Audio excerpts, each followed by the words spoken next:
ოჯახის წევრზე. და ამან გამოიწვია ეს. ბატონო გიორგი, არ გაგიწყდეთ აზრი, მინდა დავუბრუნდე იატაკზე ვიწექით, რომ გვესუნთქა. ეს რას ნიშნავს? იატაკზე რატომ იყო უფრო მეტი ჟანგბადი, ეს რო აუხსნათ იმათ, ვინც ვერ მიხვდება თქვენ რა თქვით?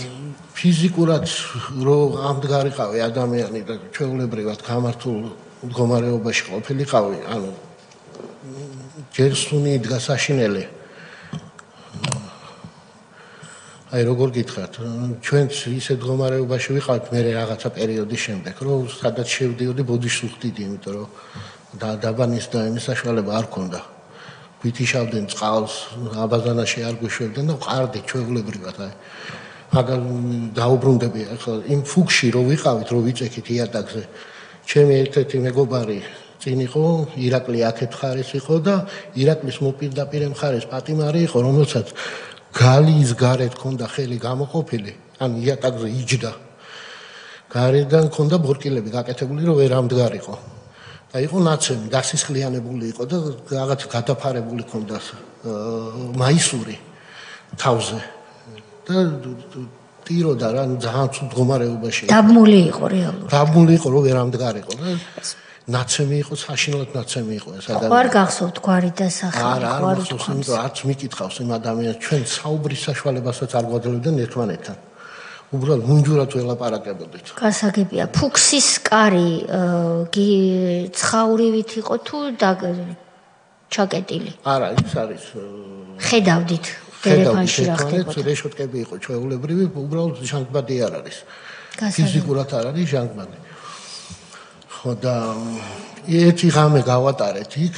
ერთი ღამე რა, ნუ იმ ღამეს რომ მივედით რაღაცა პერიოდის განმავლობაში, მე ავიყვანეს ვაკედან შუაში დადიოდა ერთ-ერთი ზედამხედველი.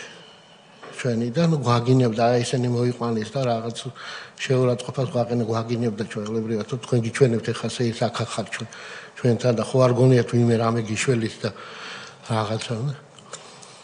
ბატონო გიორგი, რომელი ქვეყნის სასარგებლოდ ჯაშუშობა გედებოდა? ეგ მანჯურიის.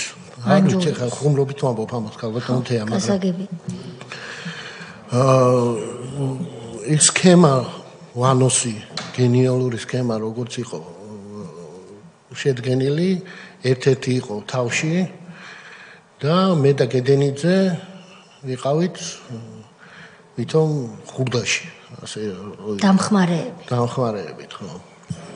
და ეხა გედენიძეებს კიდე ისეთი მდგომარე უცოლი და ქმარი ორივე დაიჭერა, არასრულწლოვანი ბავშვები დაუტოვეს და რომლებიც თქვენ შემდეგ შემოგბრძანდებიან დარბაზში. ისინი მოყვებიან ყველაფერს ამასთან დაკავშირებით. ფუქსებიდან გადაგვიყვანეს საკანში, იქ დამხვდა ერთ-ერთი პატიმარი. და პირველივე დღეს, როდესაც საკანში გადაგვიყვანეს, ამიყვანეს გდანის ციხის დირექტორთან. კილერასთან, ეგრეთ მე გავიგე, რომ ზედმეტ სახლი კილერი ქონია. ბატონი მუხაძე. მუხაძე. საშუალო სიმაღლის ადამიანი იყო ესეთი. ხო და მეკითხება ესეთ რამეს, რომ თქვენო ხო იცით რომ რაზეც ზიხათო. მე არ ვიცი, უდანაშაულო ვარ ვიცი თქო, საერთოდ აი რაღაცა დანაშაული მაინც კონდეს ადამიანს, რაღაც ჩაგენილი რომ ფიქრი კონდეს, უდანაშაულო ადამიანი, უდანაშაულო და ისინი არ მაინტერესებს. თქვენ თუ აქედან ცოცხალი გახვიდეთ, ჩემი დაიგინა რა, მოკლედ. ეხლა როგორ ახარო? მე ვთქვა, რავი, ნორმალურად როგორც პატიმარი, ჩვეულებრივად. აი ხვალიდან იწყება თქვენი ამბებიო. დედის იმის და ამის და გინებით და ემით. ეხლა ჩადიო საკანშიო და კარგად იფიქრეო, დრო გაქო შენო მაღაზეო, რომ აღიაროთ ის დანაშაულება, არაფერს არ ვაღიარებ ჩვეულებრივად, აი მაგასაც გაჩვენებო როგორ იქნებაო. გადაგვიყვანეს მერე ისევ საკანში დამაბრუნეს, საკანში არ ქრებოდა შუქი არასდროს. ეს ალბათ მერე მეთვალყურეობის ამბავი იყო ვიდეო კადრებით. იღებდნენ 24 საათის განმავლობაში. ყოველ ღამე გავყავდით საკნიდან. ყოველ ღამე მიდიოდა ფსიქოლოგიური წნეხი იმისი, რომ შვილს მოგიკლავთ, იმას ვიზავთ, ამას ვიზავთ, სურათებს მაჩვენებდნენ ჩემი ძმების, რომ ეს უკვე სამსახურიდან გაგდებულია ეს გაუშვით ახლა მიყვებით ყველა დანარჩენს შენი ბავშვი დღეს სკოლიდან რომ გამოვიდა კომაროვში სწავლობდა ჩემი ბავშვი და კომაროვიდან რომ გამოვიდაო გეტყვი ზუსტად სადი არაო მარშრუტს და გაჩვენა რა თქმა უნდა უთხარი რომ მეუბნები ხა მაგას აი იცოდეო რომ გაგანადგურებთ ყველანაირად ოჯახის წევრებიანი ყველაფრით და ეს მიდიოდა რამოდენიმე დღე ამ მასთან დაკავშირებით მაგრამ მაინც ისე ვიყავი აი 5 დღე საჭმელი რო არ ჭამდი პატიმარს უკაცრავად და საჭმელში ჩაუფურთხეს აი იმ რიტუალს დღეს რომ სადღაც ვიღაცა რესტორანში ამბობდნენ რომ აი ეს ჩავიდინეთ და რაღაც გლდანის ციხეში პატიმრებს ეპყრობდნენ აი ეს უკაცრავად და არა ადამიანები ეგრე რომ პატიმარს არ ეჭამა საჭმელი ბატონო გიორგი იმას ამბობთ რომ ეს არის მათი ხელწერა ეს არის მათი ხელწერა ადამიანზე დაბრალება უდანაშაულო ადამიანზე წამება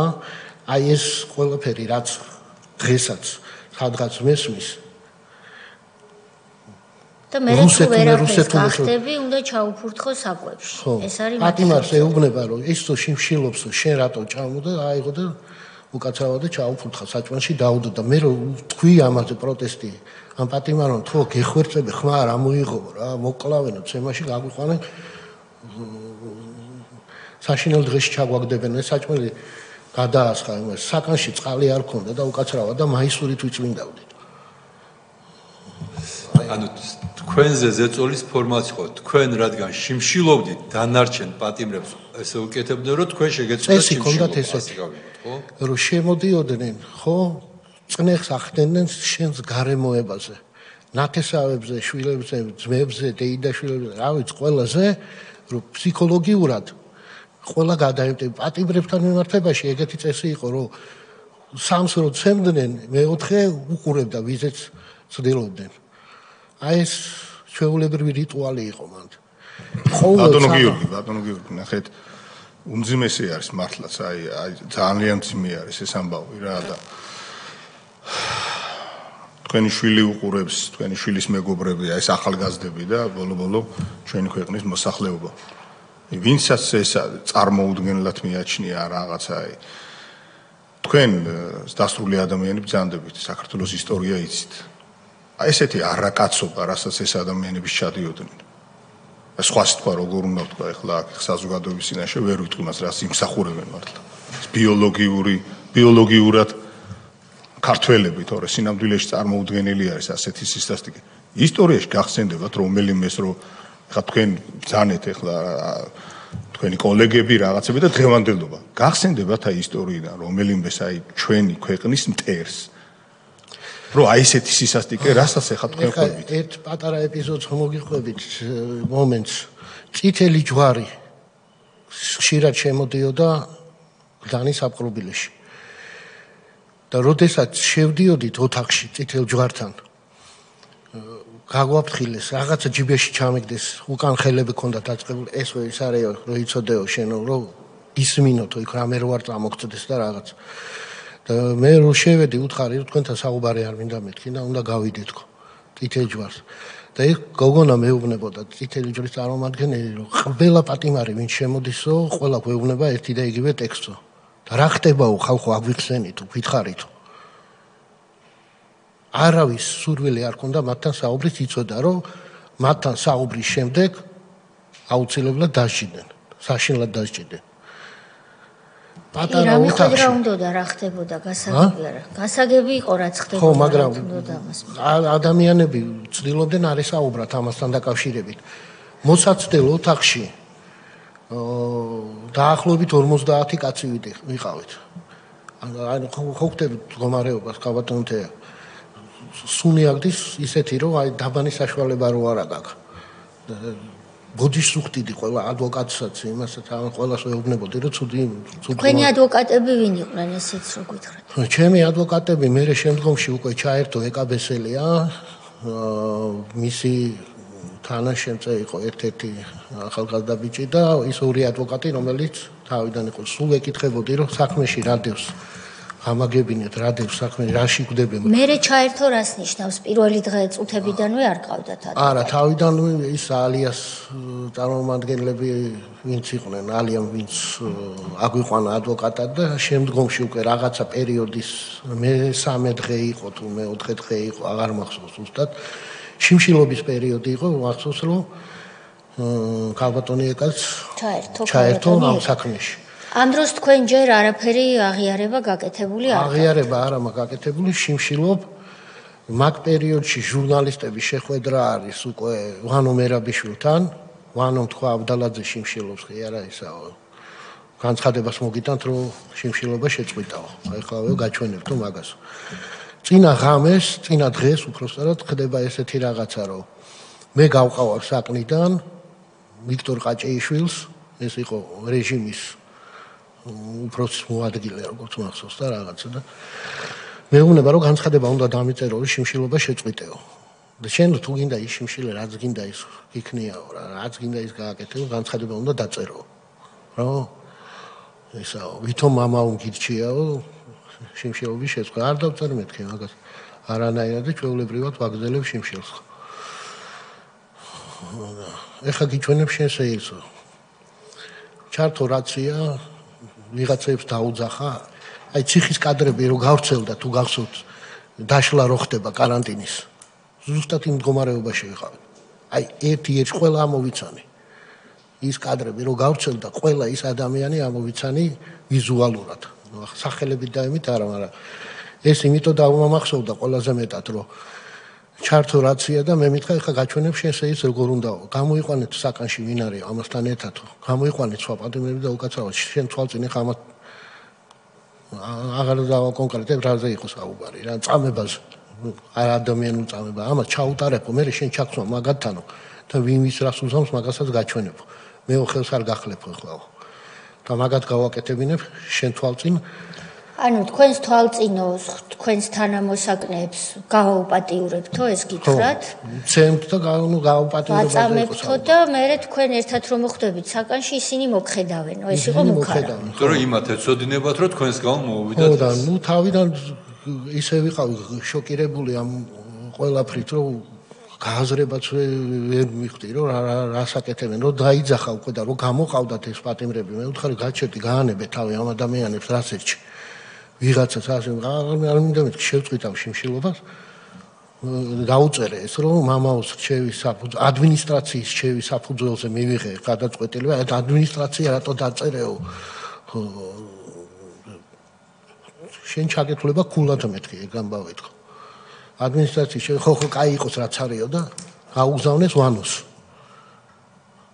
ეს საიანიცით რომ ვანო მენაბიშვილს იმიტომ რომ ვანოს ქონდა შეხვედრა ჟურნალისტებთან მე რო გამოვედი ჟურნალისტებმა მითხრეს რომ შენზე უკითხავ რომ არ შიმშილობს აი მაგ პერიოდში იყო ის სატელეფონო საუბრები სადაც მე მაგინებს დიახ რომ ეს შიმშილე ხო მე რადგან ეს მომიტანეს უხა რეზბანოცის საჭმელო საუბრები მაპატიეთ რა ჩაგიჭრებით ძალიან საინტერესო თემაა და ეხლა მაშინ ხელისუფლებაში იყვნენ სხვა ვერ ჩაწერდა აი საიდან გავრცელდა საზღვარგარეთ იყო ვანო მერაბიშვილი და როგორც ჩანს რაღაც საიტი იყო სოროკა net თუ რაღაც საიტი იყო სადაც გამოხდა ჩვენ პატიმრობაში ვართ ამ დროს საზღვარგარეთ იყო და არ ვიცი ეხლა ეს შეიძლება არ ვიცი ხო და მაგ საუბრებით გაირკვა რომ მიშა და ვიღაცები დაუდენ ერთმანეთში რომ მუხლი იყო ეს თუ არ იყო მოკლედ როგორც გაირკვა საუბარი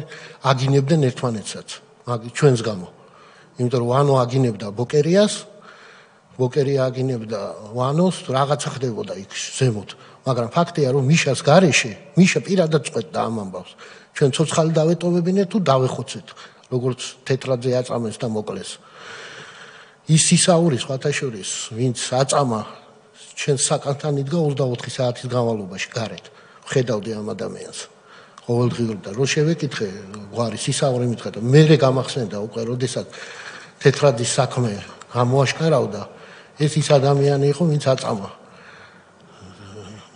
საქმის მიხედვით როგორც გამოძიება ვინც ერგო თეტრაძე აწამა კი ბატონო შემდეგ მოკლედ მე რო შევწყვიტე შიმშილობა რომ და ცუდად გავხდი მაგ პერიოდში წყალი რო დავლიე ცუდად გავხდი გონს კარგავდი უკვე ისე ვიყავ ამათმა მომიტანეს უხა რეზბალნიცის საჭმელი და მეუბნები რომ ვერ შევჭამეთი 5 დღე 10 ტონის სუნი ამდიოდა ტანზე 15 კილო მქონდა დაკლებული ხონდა მეუბნები რომ ვერ შევჭამ ცუდად თავარ თქო რა წყალი დავლიე ორი ჭიქა და გონს კარგავ თქო არა ვახავ გადასხმას გავაკეთებინებთო შენთვისო და ეს პატიმარი მეუბნება რომ გეხოცებია უარი არ უთხოვ საჭმელზე მე შევჭამო მაგას იმაჭრას აქ უხას და მიირთვი მე ვთხარი რაც გინდა ჭამეთ დამიყენეს გადასხმის აპარატურა და ამ პატიმარმა მითხრა დაგვტოვეს საკანიდან გავიდნენ ეს ვიქტორა და ეს ექტანი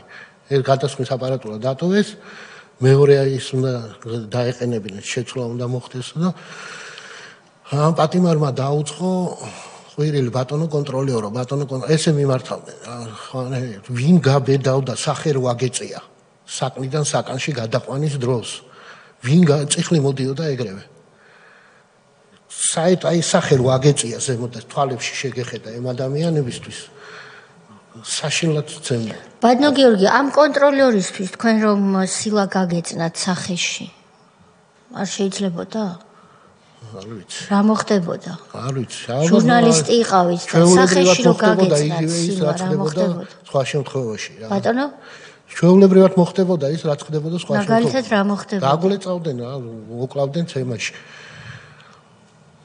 მაგრამ აი არ ვიცი ხალბატონო თეა მაგ დროს სულ მიკვირდა ადამიანები დასახვრეტად რომ მიყავთ რატო არ უწევენ წინააღმდეგობას თქო აი ხო იცის რომ მაინც უნდა მოკლან და რაღაცა ხდება თავში მაგ დროს რომ სრული აი ითიშება ყველაფერი და წინააღმდეგობის გაწევის აი ფეჩებში რომ მიყავდათ მეში რა ქვია კონცლაგერებში ადამიანები წინააღმდეგობას არავინ არ უწევდა კი ბატონო ეს ჩემი შეკითხვა ცოტა ალუზიური იყო ბოდიშით კი ბატონო გასაგებია ნიკა კვეზერელიც ვიღაცეები დემეტრაძეც ნიკა მეკითხება გია როგორ ახარო მე ვთქარ რა ვიცი არ ამიშავს მეთქი როგორ უნდა ვიყო ამათ ხელში თქო და შენ როგორ ახარო საშილად წემეს აი საშილად ვინ იყო ეს საუკეთესო ნიკა კვეზერელი ადამიანი რომელიც აი რა ვიცი რა გითხრათ ყველა ნაომარიც და ყველაფერი ბრძოლა გამოვლილი და რამე ხო და აი ისეთი მდგომარეობა იყო შეგვიყვანდნენ მე ადვოკატებთან მოსაცდელში აბდალაძე შენ უკან დადექი და საათობით გახარ არ გიშვებენ საკანში რომ დაისვენოს ადამიანმა და დაჯრეს და რა მოკლედ ამ შიმშილობის შეწყვეტის შემდეგ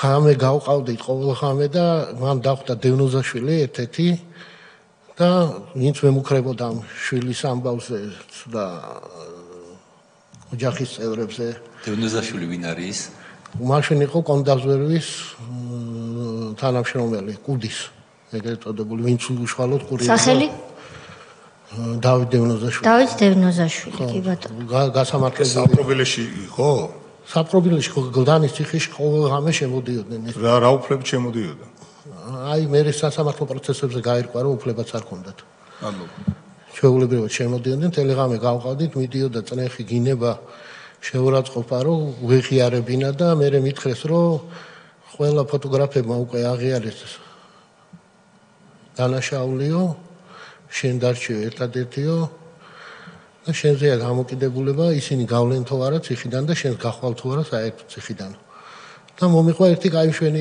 ანეკდოტი პროკურორმა ერთ-ერთმა რომ ჭიჭიკიაო გაჭირვებულ დღეში არისო ეს ანეკდოტი იყო აი მე მგონი მათი კონსტიტუცია რა ხო და ეკიმბაში გახდიო და ცხოვრება გაგიმჯობია ეს შენიერ დღეს თვითონ რო იღვიძებსო თავზე ადგას ეს მიქელაო გადაბრუნდებაო გადმობრუნდებაო და ჭიჭიკიაო კაცურად მინდა წაგიყვანო თორე სულსო ამოგაძრობ ნებისმიერი ადგილიდანო გასაგებია მე ვთქარ თქვენი ანეკდოტი თქო რისი თქმაც გინდა თქო ხო და ეხა შენო გაქო დრო დრო არა გაქო ესე დღეებით და ამით არის საუბარი წუთებზეო შენ უნდა მოიფიქრო ესე რომ შანს გაძლევთ იმისა რომ ცოცხალი გახვიდე აქედან დევნოზაშვილი გეუბნებათ პროკურორი და სად ხდება ეს პროკურორი სად გეუბნება თან? გუდანის აპრობილეს. ერთ-ერთი რაღაცა ოთახი ჰქონდათ მაგათ გამოყოფილი, სადაც ხდებოდა. სახელი და გვარი ხომ არ გახსოვს? არა, არ მახსოვს.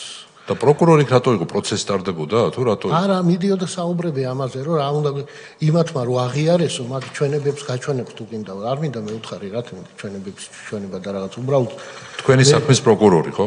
დიახ. ხო და თხოვე ერთ-ერთ ადვოკატს რომ გაარკვიეთ მეთქი რა ამ ბიჭ მე მივხვდი რა მდგომარეობაში ყავდა სხვები, ჩემი კოლეგები. იდენტურ სიტუაციაში იქნებოდნენ როგორც მე და შეიძლება უარეს მდგომარეობაში. ბატონო გიორგი, რამდენი დარჩით აივაზოვის გათავისუფლების მერე? 4 ვიყავით. თქვენ ირაკლი გედენიძე, ნათია გედენიძე და ერთ-ერთი მეგობარი ჩვენი გვარი სახელი რო გითხრათ და საკმარისი იქნება. ზურა კურციკიძე. გასაგები. 4 დარჩით. თავდაპირველად 5 იყავით, ერთის გამოსაშვებად ჩაერია ამერიკის საელჩო და თქვენ 4 შერჩით საპყრობილეში და იმის მერე ხდება ის, რასაც თქვენ მოგვითხრობთ, კი ბატონო. 5 დღის შემდეგ, როდესაც მიდიოდა უკვე აღიარებით ჩვენებაზე საუბარი, თან ამ აღიარებით ჩვენებაზე იყო საუბარი იმაზე, თითქოს მე საგარეო საქმეთა სამინისტროდან რაღაცას გრიფით საიდუმლო დოკუმენტაცია ავიღეო. რაზეც გრიგოლ ვაშაძე, რომელიც აქ ყავდა თქვენ, აი მე არ ვიცი ხა, მის ინდისზე იყოს და აქ ინდისიან ნამუსიან კაცობა, რომ აღიაროს დღემდე, რომ უდანაშაულო ადამიანი ციხეში გამიშვა, უდანაშაულო ადამიანი გვაწამეს იქ. იმის გამო რომ მაგას ვაჟკაცობა არ ეყო, იმისი რომ ეთქვა რომ ამ ბიჭს არანაირი დოკუმენტი არ აუღია საგარეო საქმეთა სამინისტროდან. კითხა ვინმე გრიგოლ ვაშაძეს ეს? გრიგოლ ვაშაძეს მე როგორც ვიცი ერთ-ერთმა თანამშრომელმა მე მითხრა შემდგომში რომ ვანომ დაურეკა და დაახურა თავზეო.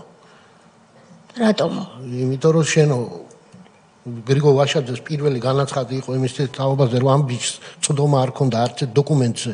ეს განცხადება გააკეთა ვაშაძემ და მე მე გააკეთა მეორე განცხადება რომ პრესკონფერენცია ჩაატარებინეს და მეორე განცხადება ჩაატარა რომ არის რაღაცა დოკუმენტებიო ეს მართლა ჯაშუში არისო და უამრავი მტკიცებულება არსებობს მაგასთან დაკავშირებით. გასაგებია. გაგწირა ჩვეულებრივად მინისტრმა გაგწირათ ამას ამბობთ. უდანაშაულო ხალხი გაგწირა ჩვეულებრივად. გასაგებია. არჩევნები როდესაც იყო საპრეზიდენტო კანდიდატი, მაშინ უთხარი. და შეუთვალე, რომ აი შენზე არის ის, რომ ჩვენ აი ეს ჯოჯოხეთი გავიარეთო. შენ არა ადამიანობაზე, რომ იმის ვაჟკაცობა არ გიყო, მიშასთვის, ვანოსთვის და იმისთვის გეთქვა, რომ უდანაშაულო ხალხი რასაც ჭიქო. არა ნუ ნათელმირონს ვერ გაუბედა ალბათ. ღმერთი მაღალია და ყოველას თავისი მიუვიდა და ბატონო გიორგი, ბატონი შალვა ოგბაიძე ბრძანდებოდა თქვენ გადაიღეთ ის და ის თვლის რომ არა თქვენ მიერ გადაღებული ფოტო მისი და მისი შვილის ისინი ცოცხლები არ იქნებოდნენ დღეს. ის ამას ასე თვლის, იმიტომ რომ ის ფოტო მასალა რომელიც თქვენ შექმენით საკუთარი სიცოცხლის ფასად. ძალიან ბევრი ადამიანისთვის, ვინც ამ ფოტოზე აღმოჩნდა, რეალურად იყო ასე უნდა ითქვას, გარანტია იმისა, რომ ისინი გადარჩნენ. იმიტომ რომ ეს ფოტო იყო მტკიცებულება, რომ ისინი იქ იმყოფებოდნენ, რომ მათ თავები დაუხეთქეს, ფოტოებზეც ჩანს როგორ მოთხრილია სისხლით რუსთაველის გამზირი და ძირსყრია ეს ხალხი. ეს თქვენ იცით, მაგრამ უნდა აღინიშნოს, რომ ისინი ასე თვლიან, რომ თქვენმა ფოტოებმა განაპირობა მიუხედავად წამებისა, დევნისა, ოჯახის გაუბედურებისა, რომ სიცოცხლე შეინარჩუნეს, ამაში თქვენი ფოტოების დიდი წვლილია.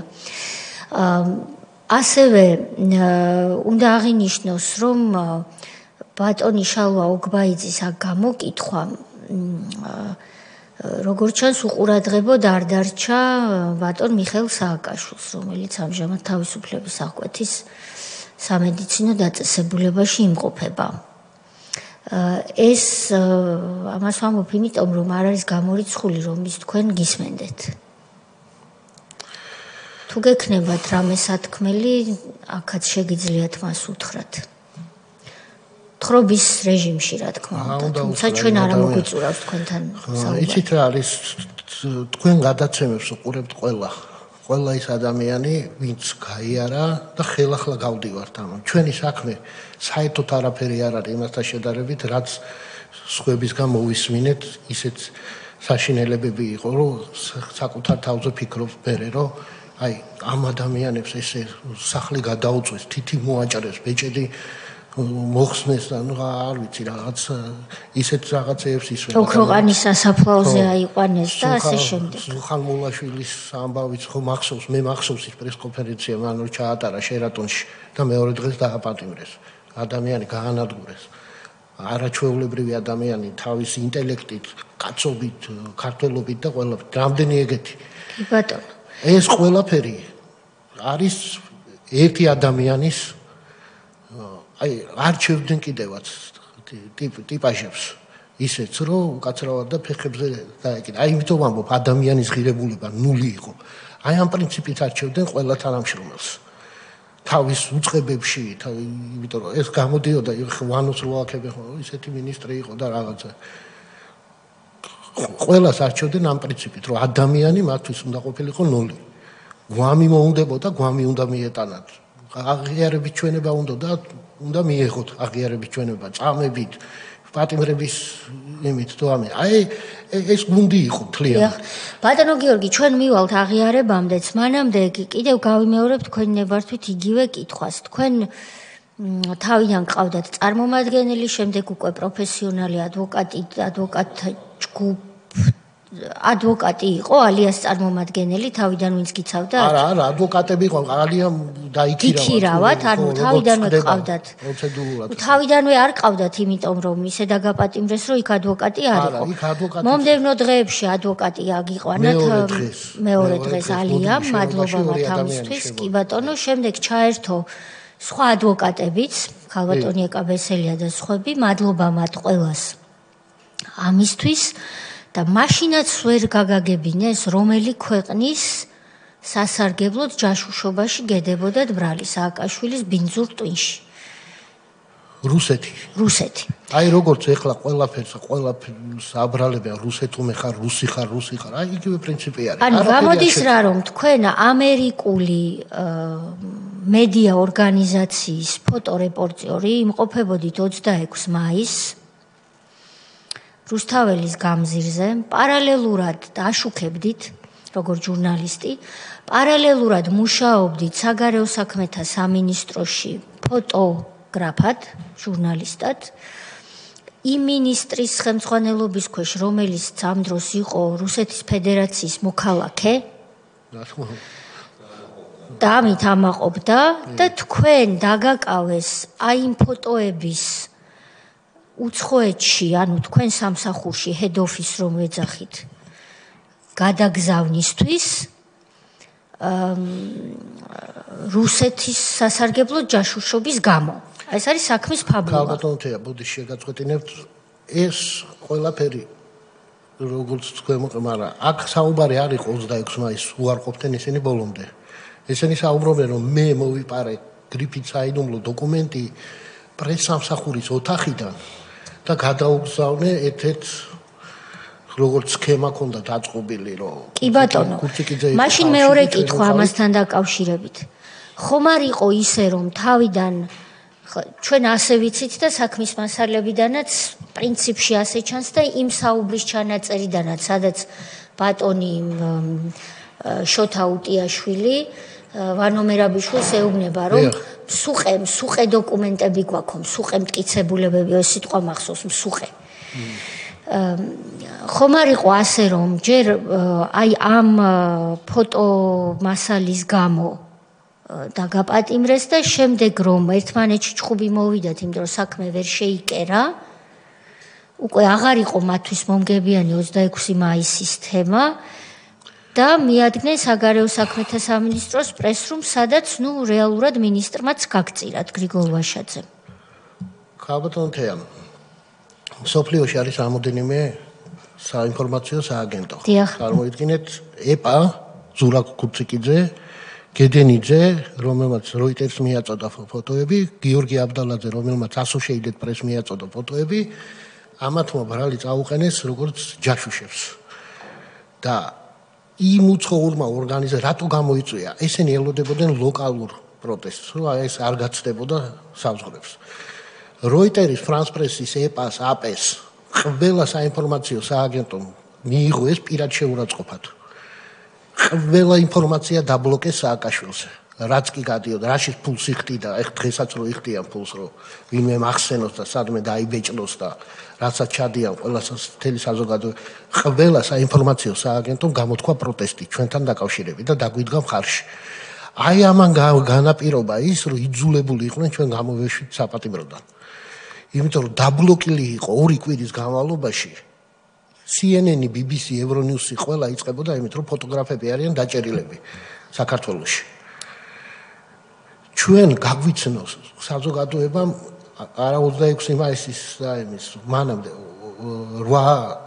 2008 წლის ომის მივაქვს მაგამდეც კი 2008 წლის ომის ფოტოები მე პირადად მივიღე World Press Photo-დან ჯილდო მეორე ადგილი ეს ქალბატონი რო არის ცეცხლის თქვენი ფოტოა ჩემი ფოტოა ჩვენ გავრბოდი ჩვენი ფოტოაპარატებით და გვეჩვენებინა რა უბედურება ტრიალებდა ჩვენ ქვეყანაში 2008 წელს ესენი რომ წითელ ხიდზე გარბოდნენ და უკაცრავად ერთმანეთს ასწრებდნენ გაქცევაზე და ვინ როგორ იქცეოდა იქ 2008 წელს მე აი ამაც ცდილობდნენ 2008 წლის ომი გადააბრალეს ფოტოგრაფებს გადააბრალეს ადამიანებს რომელიც დახვრიტეს მე ეძებდნენ თავში კი არ ეძებდნენ იმას რომ აი ვიღაცები ამათი ბრალია ჩვენ რო წავაგეთ ომი ამათი ბრალია რომ რუსეთი იმიტომ რომ ეს რუსეთმებს თემა სხვა მეტი არაფერი არ აქვს რატომ ჩაგეკითხეთ იცით ორჯერ კითხეთ რომელი ქვეყნის სასარგებლოდ მეთქი იმიტომ რომ ჩვენ დასკვნაში ძალიან მნიშვნელოვანია გაკეთდეს თუ ეს შესაძლებელი იქნება რა თქმა უნდა ფაქტებზე დაფუძნებულად ბმულები და ლოგიკური ჯაჭვები იქნება ეს საკვებში ჩაფურთხების ინსტიტუტი რომელიც მათ გლდანის ციხეში გამოიგონეს და ეხლა ჩვენს წინააღმდეგ მეტი ვერაფერი მოგვიხერხეს და რესტორანში რო შევლენო სათვალია რესტორანში სასიარულოდ მაგრამ თუ შეხვალ ბავშვთან ერთად კაფეში ნაყინში უნდა ჩაგიფურთო მათი ხელბოწერა ეს რომ ისინი ნირს და ზნეს არ იცვლიან აი ეს უნდა ვაჩვენოთ გაგრძელებული იმით რომ როგორც კი შეეწინააღმდეგები შენ მაშინვე კი არ გისმენს რა უთხარი ეგება და 100-დან 1 ჭკვიანურიც თქვი ხო შეიძლება ერთი მაინც თქვა მათთვის მათი გაგებით ჭკვიანური როგორც კი განსხვავებული აზრი გაქვს შენ ხარ რუსეთუმე იყო ადრე პრორუსი იყო რუსეთუმე იყო ეხლა პირდაპირ რუსეთის აგენტი ხარ მარიონეტი ხარ რუსი ხარ უკლეთ ეს გრადაციები გაწინაურებენ დროსთან ერთად თან თავიდან რუსეთუმე იყავი ეხლა უკვე რუსი ხარ დაწინაურდი აი ეს ლოგიკური ჯაჭვი უნდა ჩვენ ვაჩვენოთ რომ ეს არ არის დღეს გამოგონილი არ არის ისიც რომ მაგალითად კვლავ არასამთავრობო ორგანიზაციების მეშვეობით ცდილობენ ხელისუფლების დამხობას როგორც ეს გააკეთეს ვარდების რევოლუციის დროს ეს კმარას ინსტიტუტი ძალიან კარგად გვახსოვს და გარედან შემოტანილი ამ მოდელებით და ეს არის რეალურად მოდელები, რომლის სხვადასხვა კონტექსტში განმეორებას ცდილობენ. ეს ისტორიული განვითარება ჩვენ უნდა გვინდა ყოველ შემთხვევაში, რომ თუ ამის საშუალებას ფაქტები, უტყუარი ფაქტები მოგცემს ვაჩვენოთ. ამიტომ ჩაგეკითხეთ, რომელი ქვეყნის სასარგებლოდ, იმიტომ იგივე სერგო თეთრაძეს და არა მხოლოდ მას, ბევრ ადამიანს, ვინც კი მისი მმართველობისთვის და მისი პოზიტიური პიარისთვის. აი ესეც არის მნიშვნელოვანი, რომ მისთვის მთავარი იყო პიარი, მათ შორის აგვისტოს ომშიც სააკაშვილისთვის თუ გვისმენს, კიდე ერთხელ მინდა ვუთხრა, რომ ის ვერ შევა საქართველოს ისტორიაში, როგორც აღმშენებელი და მით უმეტეს აღმაშენებელი. მისთვის მთავარი იყო პიარი, აგვისტოს ომშიც კი, დადებითი პიარი. წააგო ომი დამარცხდა და რუსთაველის გამზირზე ხალხი აიძულა რომ ეზეიმათ. მისთვის მთავარი ეს იყო, მისთვის მთავარი არ იყო ანწუხელიძე აწამეს თუ არა. ის ამაზე დღემდეც არ დარდობს, ეს არავინ არ დაიჯეროს. აი ეს მოდელები გვინდა ვაჩვენოთ და ამიტომ გკითხეთ, ესე იგი თქვენც ისევე როგორც ყველა დანარჩენი, მათ შორის ჩვენ და ბევრი სხვა ადამიანი, მილიონზე მეტი, რომლებიც მათ ვეწინააღმდეგებით ყველანი ვართ მათი გაგებით რუსები. დიახ. მაშინ, როდესაც საგარეო საქმეთა მინისტრი ყავდათ რუსეთის ფედერაციის მოქალაქე, რომელმაც თქვენ ამბობთ, რომ გაგწირათ, დაგაბრალათ ვანო მერაბიშვილის დავალებით, რომ თითქოს საგარეო საქმეთა სამინისტროდან თქვენ გაიტაცეთ დოკუმენტი და გადაეცით რუსეთს. აღიარების მომენტი რო გითხრათ და შემდეგ აგვისტოს ომზეც ვისაუბროთ, თუ თქვენი სურვილი იქნება. ეხლა დავუბრუნდები მაგ შეკითხვას. ეს ეპიზოდს მოგიყვებით უბრალოდ თქვენ გახსოვთ ალბათ ვალერი ჩხეიძე. დიახ, რა თქმა უნდა. სასაზღვრო ძალების უფროსი არაჩვეულებრივი ადამიანი. დიახ. არ არის. ვალერი ჩხეიძე ჩვენი დღეს მიუტანა სურათი კანცელარიაში. ჩვენ ვიყავით იქ გადაღებაზე. და ეს სურათი იყო სააკაშვილის კაკების სკოლის ფიცის დადების დროს გადაღებული. ეს ჩვეულებრივი ფოტო იყო, როგორც იღებენ. ვის მოუტანა ეს ფოტო? სააკაშვილს, საჩუქრა. მისივე ფოტო მოუტანა ბატონმა ვალერი. მოუტანა დასაბიჯო სამახსოვროთ, რომ კი კაკების სკოლა იყო რა, ესე ერქვა. კაკების უშიშროების სკოლა ქონდა კიევში სააკაშვილი დებს ფულს. რო დაინახა, მიშენ გადავეს რა მომიტანაო, ამან შეხედა. იმ დღიდან ეს ადამიანი შეიძულა, გადაემტერა კიდევ და მე მგონი ქვეყანა ქონდა დატოვებული, მე ჩამოვიდა ხოლმე. დავაზუსტებ ერთს. როდესაც სააკაშვილი კგბ-ს, საბჭოთა კგბ-ს სკოლაში სწავლობდა, ამ დროს აფხაზეთში ომი მიდიოდა და პატრონები იქებდა.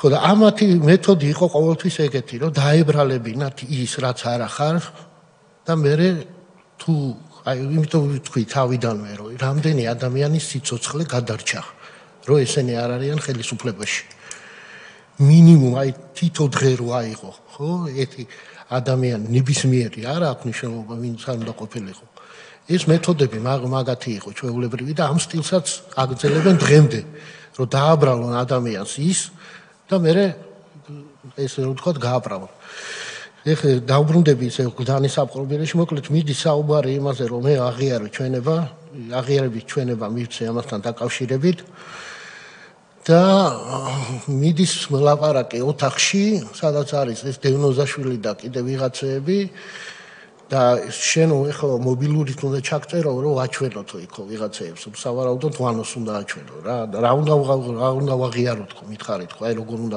არ ვიცი მოიფიქრეო რამეო რომ ვითომ შენ რაღაცა დოკუმენტი აიღეო საგარეო საქმეთა სამინისტროს პრესსამსახურის ოთახში გრიფით საიდუმლო დოკუმენტი რა უნდა დაიქ მაგას თან ისეთ ოთახში სადაც 10 ადამიანი ზის და ყველა თანამშრომელმა საგარეოსი ყველა ვიცის ის პერიოდი მე რომ დაპატიმრებული ვიყავი რომ გამოვედი მე თვითონაც ვეკითხებოდი რომ რა გააკეთესო ამათმა ამ დოკუმენტზე ხო ვიღაცა პასუხისგებელია მინიმუმ საყვედური ხომ უნდა უთხრა პირად საქმეში საყვედურიც კი არის ხო გამოხატული აი გრიგოლ ვაშაძეს ვეუბნები ვიღაცა ხო იყო იმ დოკუმენტზე ვითომ მე რომ მოვიპარე პირად საქმეში საყვედური ხო უნდა ეთქვა მაინც არა ადამიანები იყვნენ და ნუ მოკლედ ხო და რო წავიდა ამაზე საუბარი დაიწყეს ერთმანეთში დავა რომ ამ გრიფით საიდუმლო დოკუმენტზეო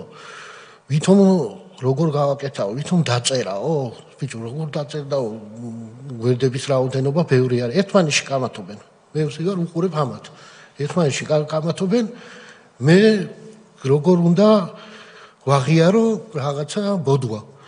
ხო და ის ეუბნება, არაო, მაგისო გადაწერა არ გამოვაო და აბა როგორ რაღაცა და მე აქედან უშველი, მაგრამ მე ვთქვა ფოტო გადავიღეთ ხო.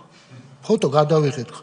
ეგრე შეიძლებაო კი მე ვთქვი ჩათვალე რომ შეიძლება თქო რა მნიშვნელობა აქვს დოკუმენტის ფოტო გავაკეთეთ თქვენვე შესთავაზეთ გამოსავალი აღარ იყო ღამის 4 საათი იყო გლდანის საპყრობილეში ადამიანს ძილის საშუალება კიდევ ერთხელ რო გითხრათ ვინ ესწრებოდა ამ შეხვედრას თქვენ რა თქმა უნდა კიდევ აი დევნოზაშვილი იყო და კიდე იყო თანხლები მაგასთან ერთად ორნი შემოდიოდნენ რა ერთი იყო კარგი პოლიციელი მეორე ცუდი პოლიციელი აი როგორც როლი ქონდა და დავით დევნოზაშვილი და მისი კოლეგა თქვენ თვალწინ კამათობენ უშიშროების სამსახურის წარმომადგენლები რომ როგორ შეკერონ საქმე კი და მე usmen ამ ყველაფერს და თქვენ დაეხმარეთ უთხარით რომ დამაძინეთ გამანებით ეგრეთ წოდებული სკრინშოტი გავაკეთე დოკუმენტის სკრინშოტი და ხო კარგი არისო ეს კარგად გამოდისო მოკლედ ჩამწერეს ეს ჩვენება და მე ვიფიქრე რომ წავედი ხა საკანში რომ დავიძინო მეთქი ხა 4 საათი მოკლედ დაიბრალეთ ის რაც არ ჩაგიბრალეთ დავიბრალეთ ის რაც აი რატომ ბატონო გიორგი კახი კავსაძესთვის ნათქვამი რა როლით შესრულებული გაქვთ თქო მონანიებაში ზუსტად იგივე გადამხვდა თავს თქო აი ერთ-ერთი 37 წელს რო წერენ დღეს Facebook-ზე ვიღაცები 37 წელი იყო ჩვენი ამბავი ზუსტად უდანაშაულო ხალხის დაჭერა დაბრალება იმის რაც არ ჩაუდენიათ წამება და ხო ბომბეიდან ლონდონამდე გვირავს თხრიდი ოღონდ რისთვის თხრიდი თქვენ ეს დაიბრალეთ თქვენ პირიქით დაეხმარეთ იმ გაჭირვებულებს ხო რომ ბოროტ მოქმედებს სინამდვილეში რომ მოეძებნათ ფაბულა საქმის რომელიც არ ქონდათ კი ბატონო მაგრამ ეს რის შედეგად მოხდა ბატონო გიორგი აი ამ წნეხის და ამ წნეხის და მუქარის წნეხის შვილის პატიმრების წამების შვილის რას გულისხმობ შვილის მოკლედ ვებუქრებოდა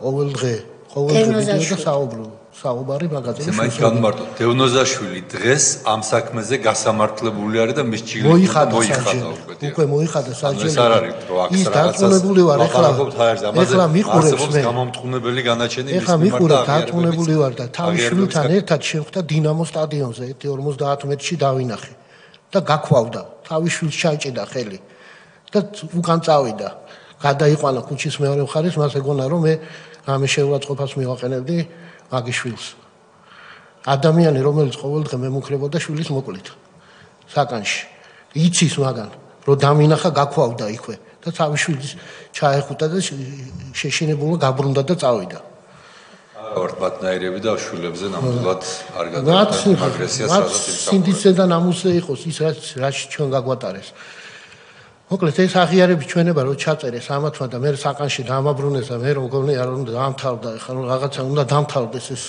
სპექტაკლი და უბედურება თქო ისევ გამომათრიეს იმ საკნიდან ეხლა ოთახში დამხვდა არა 2 არამედ 10 კაცი და მიდის საუბარი ამაზე რომ თქვენ მალე გაგიშვებთ ოღონდ ცუდი სიზმარები დაივიწყეთ ყველაფერი აწყდებოდა გლანის ციხეშიო ცუდი სიზმარები დაივიწყეთო პასპორტებს ჩამოგაქმნეთ უფლება არ გექნება საზღვარგარეთ გასვლით არა რაც გინდათ ის გააკეთეთო რა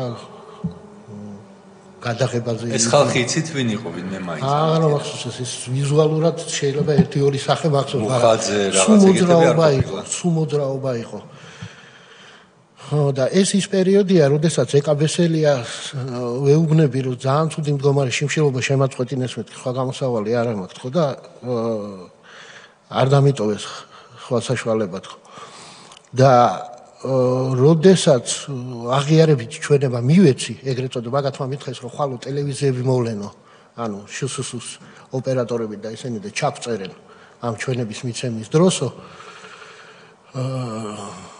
იგივე უნდა მოყვე და მე ვერ ვიმახსოვრდი სიტყვა სტენოგრამას იმიტომ რომ ამ სტენოგრამაზე ქონდათ გართულება იმათ რომ სტენოგრამა იყო და მე ვეუბნები ჩანაწერს არაო ჩანაწერი არაო სტენოგრამა უნდა თქვაო და თელი ღამე ვიზეპირებდი ამ სტენოგრამას სიტყვას რომ სტენოგრამა არ შეგეშალოსო მაგასო ძალიან მნიშვნელობა აქვს თან მარიგებს ის რომ სტენოგრამა უნდა ახსენო ხო და ის ღამე ხო და მანამდე იყო სიტუაცია ისეთი ამავიტყა და შემომიგზავნეს ბრიტვა ამათმა პატიმარი მეუბნება ერთ-ერთი ეს შიმშილობის პერიოდი როცა იყო ბრიტვა შემომიგზავნეს საკანში პატიმარი მეუბნება რომ შენთვის არის ბრიტვა დატოვებული აქ თავი მოიკლავ რა საწოლის აი რკინის ისა მოაჯირივით გაკეთებული რაღაცა და ხის და რკინის შორის იყო ჩადებული ეგ ბრიტვაო შენთვის არისო დატოვებულიო ეს პატიმარი მეუბნება ხო და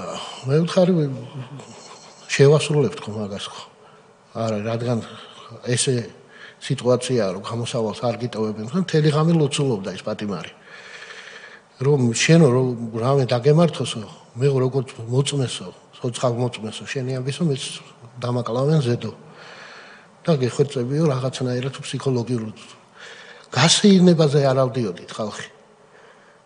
გასეირნება პატიმარისთვის, ხო არის გასეირნება კარგი. ყველაზე ისეთი საშუალება. ერთმანეთში ნიზლავდნენ ფულს ვინ გაარტყავდა პატიმარს. გასეირნებაზე უღარს პატიმარი როდესაც ამბობს, ეს არის სასწაული ამბავი. გასასეირნებლად არ ადიოდა ხალხი, რომ ზემოდან ისინი ნიზლავდნენ ერთმანეთში ვინ გაარტყავდა ფულს პატიმარს. 4 კედელში. მთელი ღამე რო გესმის, შენს გვერდით საკანში ადამიანს ცემენ, მოწყალოთ, ყნეს ცემის, ღამების გამო გდანის ციხე იყო, აი როგორ გიხო, კარი რო გაიღებოდა სადმე, მთელ ციხეში ისმოდა. ცემაც და წამებაც, ადამიანს მთელი ღამეები ხდებოდა ეგ ამბები. და ყველა ცდილობდა ოღონდ აქედან ის აზერბაიჯანელი, რომელიც შეხვდა, კედელს ურტყამდა თავს, ეს სად მოხდიო.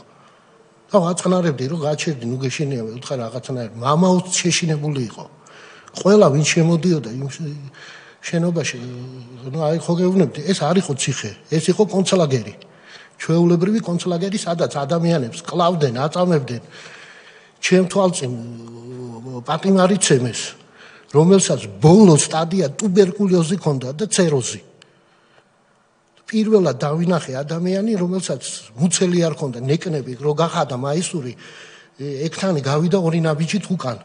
რომ ეს რეზბანიცაზე რატო არ აკავთო? არ იტოვებენო ტრუპი რო არ დაეწეროსო.